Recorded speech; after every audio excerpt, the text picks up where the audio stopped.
Welcome to chess, ladies and gentlemen. All right, so I appreciate you guys coming by very much, checking out my stuff. So what I did was we have kind of like I guess a downtime. We have the World Cup going on right now, but Wesley was not in that. So I figured I'd go ahead and go back and get back on my my path that I was on. So I went back to 2010, the Asian Continental, and I have the game Wesley versus Oliver Barbosa. So for all my people in the Philippines, I will say mabuhay, kumusta na, masaya kang mukinikang muli, maraming salamat po sa nanonood inga king my video. Appreciate you guys very much. Magandang umaga, magandang kampong, almasal tayo, mabuting pagbati. Appreciate you guys very much. And maligayang pagdating sa my chess, ladies and gentlemen. Also, so I'm getting kind of good with it. People are going to think I'm from the Philippines in the future. They're going to be like, man, are you Filipino? No. I'm adopted. Anyway, so I appreciate you guys very much for stopping by. But yes, if you guys are ready to go, let's take a look, see what we have for this game. So we got D4, D5. We see C4, C6. So we do have the Slav defense. It's just pretty much what you're wanting to do is if you see captures here, you want to take back here. And then you pretty much have a symmetrical structure.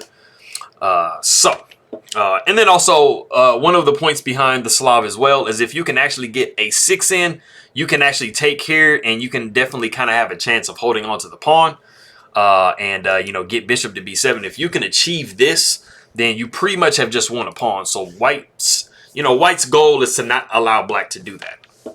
So we do see knight coming to f3. We see knight to f6, knight to c3, queen to b6.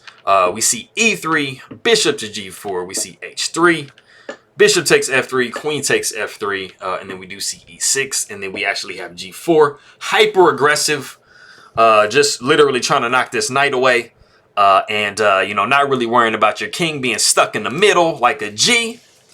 And this is the novelty of the game, g4. We do see h6 because we don't just want to allow g5 to just get thrown down the board. So we see bishop to d2, and before we so I already showed the move. So bishop comes to b4, right? But if we back up, this pawn might look kind of juicy, and you might think, okay, you know what? I can actually grab that, and then I can kind of sidestep out of the way, right? Well, the problem with the situation is the activity that you give white by doing so.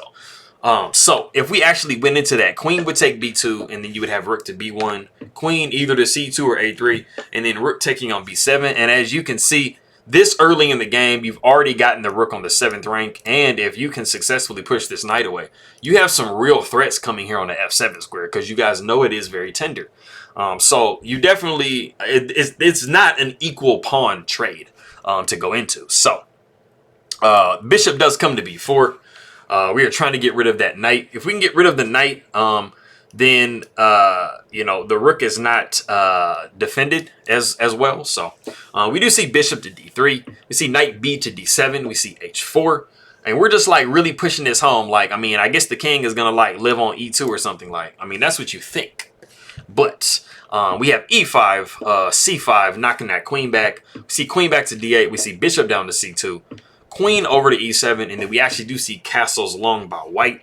So the king didn't live on e2, but the position is somewhat closed on this side, so it's not as dangerous. If it was open, then that'd be a different story.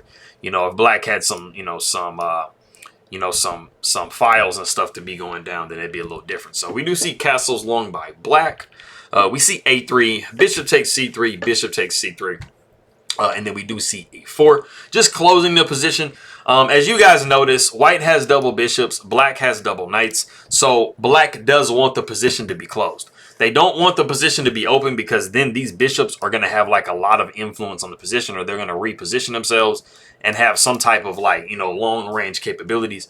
And so this position is actually a little bit better for black with the knights, being that it is somewhat close. So you definitely, don't really want this pawn to push and to open the position at all. So we'll see queen to f4. We see g5, attempting to try to close the position a little bit.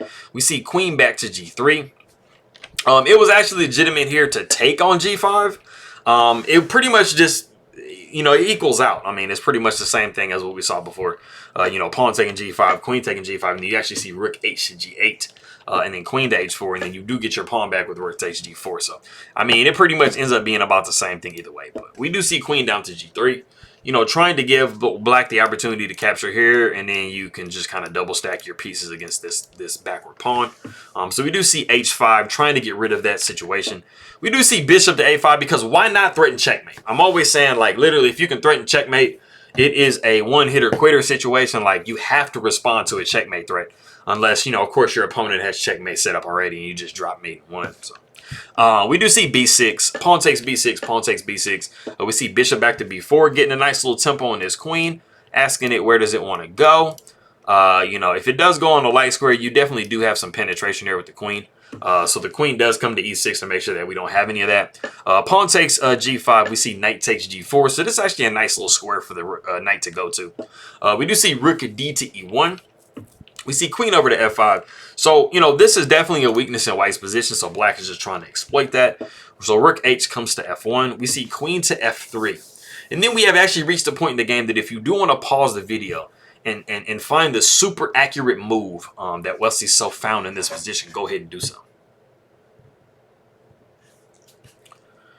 All right, so there's two things that you really can kind of do in the position when you think about it here. I mean, you definitely can take, you know, queen takes f3. But the really super accurate move that came in the position, and congrats if you found it, was actually bishop to d1. Now bishop to d1 is actually like super, you know, like pressing the issue, because not only are you attacking the queen here, you're attacking the knight through the queen, and you're threatening to just win a pawn straight out. So now this is forcing, pretty much forcing the trade. I mean, not necessarily forcing the trade. I mean, you can always come up here, but the bishop is going to take, and then you kind of have like a pawn that's, you know, kind of isolated over here on g4. So it is really kind of pressing the issue a little bit. And then after bishop to d1, queen did take on g3, pawn took on g3, and you do have double pawns, but you do have a really nice open f file here for your rook. So you can see that white is going to take full advantage of that. But if we do go back, if you did see queen takes f3, pawn would take f3, and then you probably might see something like bishop to f5. And as you can see, you don't really want to take here because you're going to kind of have this really nice pawn, you know, just kind of all in your throat and stuff like that. So you don't really want that to be your position. I mean, it's not bad. It's definitely not losing or anything, but it's just not as accurate and strong as this bishop to d1 move. Like, this is a really nice move to find. You know, it gives white a lot more than the position that we saw a second ago. So, like I said, we do see this position. We see rook down to h7 because now, you know, we're having threats against black's position on f7. So even this late in the game, f7 is still an issue. So we see rook to f5, preparing to maybe double on the file. We see rook over to g8. And we have another very accurate move, king to d2. Now, of course, you want to double up on your rooks here on this f file, but you can't just drop your, you know, you can't just drop your e3 pawn. Like, so you have to defend that. So king to d2 does that perfectly without like having to compromise like the position of the bishop, because the bishop is actually really nicely placed. So we do see rook h to g7, double attacking that pawn. We see bishop to e7, just in time to defend that pawn. We see rook to e8, bishop down to d6, and then preparing to like basically just lock everything up down here. So the rook comes to e6, and we do see bishop to f4. So as you guys can see, everything is really held well. Yes, you do have double pawns, but it's definitely not the end of the world. And this is actually a very good position for white. So we see f6, you know, trying to break this, you know, the structure down a little bit. So we see rook to h1. We see pawn takes g5, rook takes g5, rook takes g5, bishop takes g5. And you guys can see that the position has opened up a lot. And so, you know, you do definitely have like a much better position, like as far as your bishops and stuff like that go. So we see a pretty accurate move by Oliver Barbosa, which is knight to f2.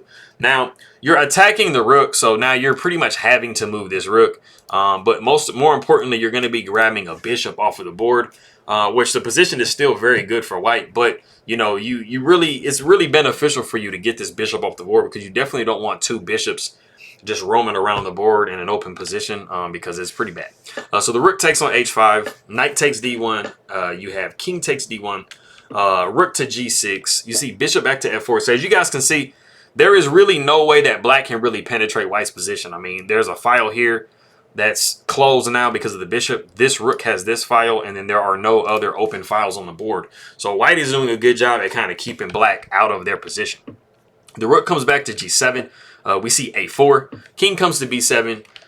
We see rook to h6. Now we're kind of tying the king down to this pawn.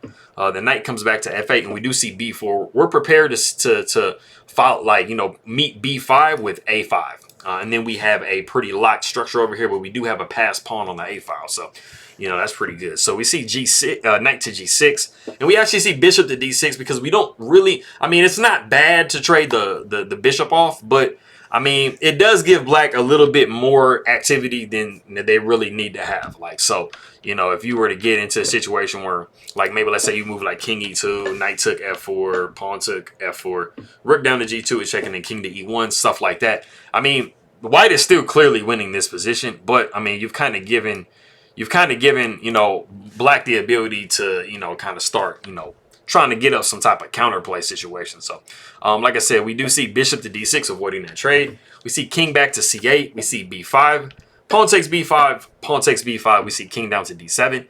And of course, we're going to move the bishop out of the way. Bishop to b4. We see king to e6. We see g4, king to f6. We see rook to h5.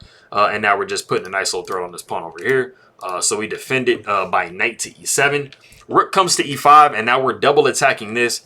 You definitely don't want a situation where you can remove this knight, because whether the king or the rook takes back, you're going to be winning this pawn.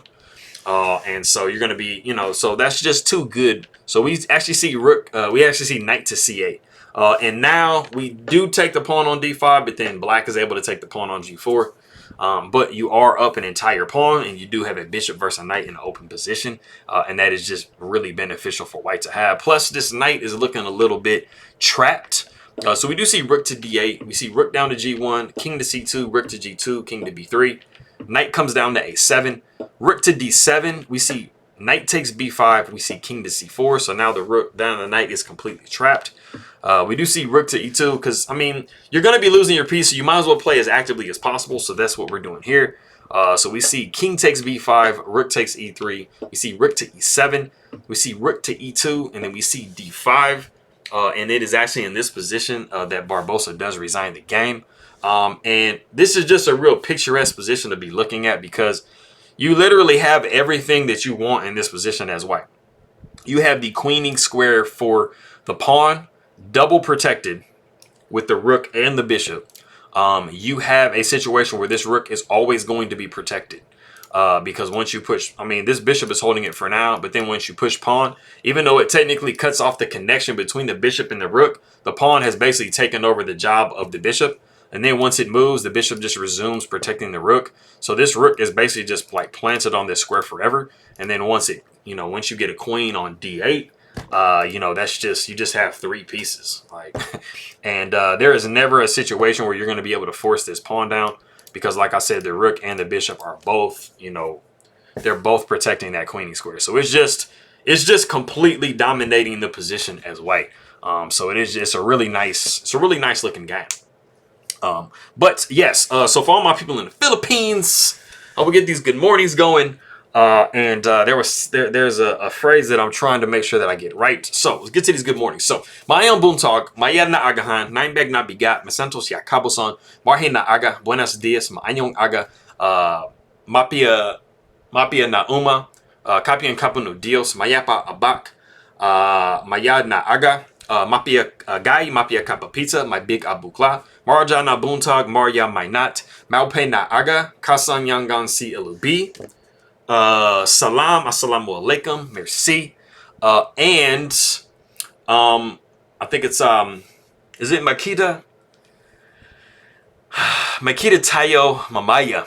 I believe that's it. I think I got that right. I'm trying to say see you later. Yeah, Makita Tayo Mamaya.